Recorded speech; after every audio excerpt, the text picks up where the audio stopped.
नमस्ते दोस्तों। क्या कभी आपने सोचा है कि क्या कोई अपराध पूरी तरह से मिटाया जा सकता है? एक ऐसा जुर्म जिसे करने वाला आज समाज में एक सम्मानित नागरिक बनकर घूम रहा है। उसे लगता है कि वक्त की धूल ने उसके गुनाह के निशानों को मिटा दिया है। उसे लगता है कि जो गवाह थे वो मर चुके हैं, जो पुलिस अफसर थे वो रिटायर हो चुके हैं, और वो फाइल अब किसी सरकारी दफ्तर के अंधेरे कोने में सड़ रही है। लेकिन 2026 की इस मॉडर्न दुनिया में अपराधी एक चीज भूल जाते हैं। इंसान झूठ बोल सकता है, गवाह मुकर सकते हैं, लेकिन डीएनए कभी झूठ नहीं बोलता। आज हम बात करेंगे एक ऐसे ही कोल्ड केस की जिसने फॉरेंसिक साइंस की दुनिया को हिला कर रख दिया। एक ऐसा केस जो 30 साल तक अनसुलझा रहा, लेकिन एक पुरानी सिगरेट के टुकड़े और एक मॉडर्न लैब ने वो कर दिखाया जो नामुमकिन लग रहा था। आज की कहानी सिर्फ एक मर्डर मिस्ट्री नहीं है। ये कहानी है विज्ञान की जिद की, एक परिवार के धैर्य की, और उस एक गलती की जो कातिल ने 3 दशक पहले की थी। तैयार हो जाइए, क्योंकि आज हम कोल्ड केस ब्रेक थ्रू की परतों को खोलने वाले हैं। तारीख थी 14 नवंबर 1994। उत्तर भारत का एक शांत सा शहर, जहां रात 9 बजे के बाद सड़कें वीरान हो जाती थीं। 22 साल की आयशा, जो एक लोकल कॉलेज में पढ़ती थी और पार्ट टाइम ट्यूशन पढ़ाती थी, अपने घर के लिए निकली।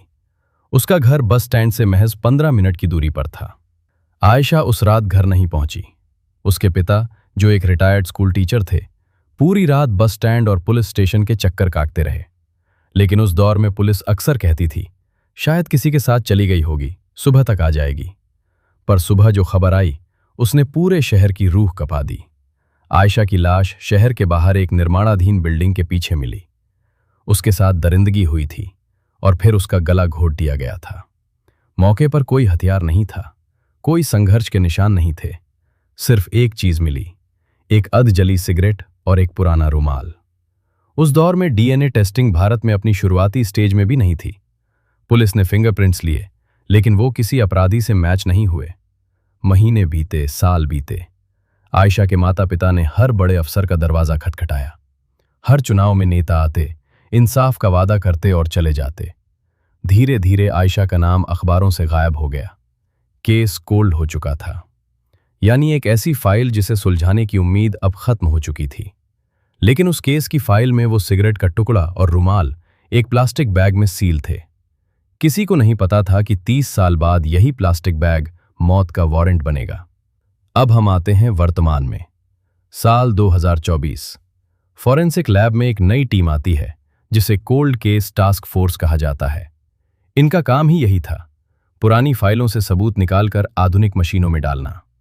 डॉक्टर समीर, जो एक लीड फॉरेंसिक एक्सपर्ट थे, उन्होंने आयशा के केस की फाइल उठाई। उन्होंने उस 30 साल पुरानी सिगरेट के फिल्टर से ट्रेस डीएनए निकालने की कोशिश की। दोस्तों, आप सोच रहे होंगे कि क्या 30 साल बाद डीएनए बचता है? जवाब है हाँ, अगर उसे सही तापमान पर रखा गया हो। लैब ने डीएनए प्रोफाइल तो बना ली, लेकिन पुलिस के क्रिमिनल डेटाबेस में उसका कोई मैच नहीं मिला। इसका मतलब था कि कातिल ने उस मर्डर के बाद कभी कोई और जुर्म नहीं किया था। वो एक आम आदमी की तरह समाज में छिपा बैठा था। यहीं पर एंट्री होती है जेनेटिक जिनोलॉजी की। पुलिस ने उस डीएनए को पब्लिक वंशानुगत वेबसाइट्स जैसे 23andMe या एंसेस्ट्री के डेटा से क्रॉस चेक किया। उन्हें कातिल तो नहीं मिला, लेकिन कातिल का एक दूर का भाई, थर्ड कजन मिल गया। अब पुलिस के पास एक परिवार का पेड़, फैमिली ट्री था। उन्हें बस उस पेड़ की सही टहनी तक पहुंचना था। जांच करते करते पुलिस एक नाम तक पहुंची, राकेश मल्होत्रा। 1994 में राकेश उसी शहर में रहता था और एक कुरियर कंपनी में काम करता था। आज वो एक रिटायर्ड लाइफ जी रहा था, दादा बन चुका था और मंदिर की कमेटी का सदस्य था। लेकिन पुलिस सीधे उसे गिरफ्तार नहीं कर सकती थी। उन्हें चाहिए था फ्रेज डीएनए। पुलिस ने राकेश का पीछा करना शुरू किया। एक दिन राकेश एक पार्क में बैठा था। उसने पानी की एक बोतल पी और उसे डस्टबिन में फेंक दिया।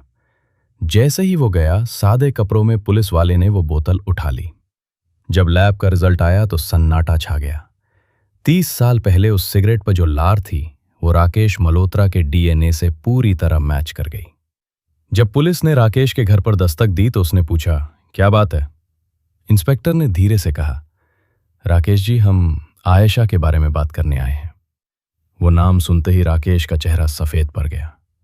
30 साल का किला एक पल में ढह गया। पूछताछ में उसने सब कबूल कर लिया।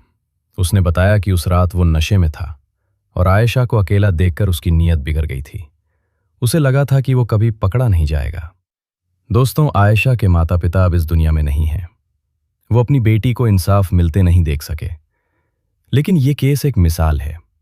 ये उन अपराधियों के लिए सबक है जो सोचते हैं कि वक्त बीतने के साथ उनके हाथ के खून के धब्बे धुल जाएंगे। विज्ञान और कानून की पकड़ लंबी होती है। आज कोल्ड केस ब्रेक थ्रू सिर्फ एक कहानी नहीं, बल्कि हजारों पीड़ितों के लिए उम्मीद की किरण है। आपको क्या लगता है, क्या हमारी पुलिस को भारत के हर पुराने अनसुलझे केस की डीएनए प्रोफाइलिंग फिर से करनी चाहिए?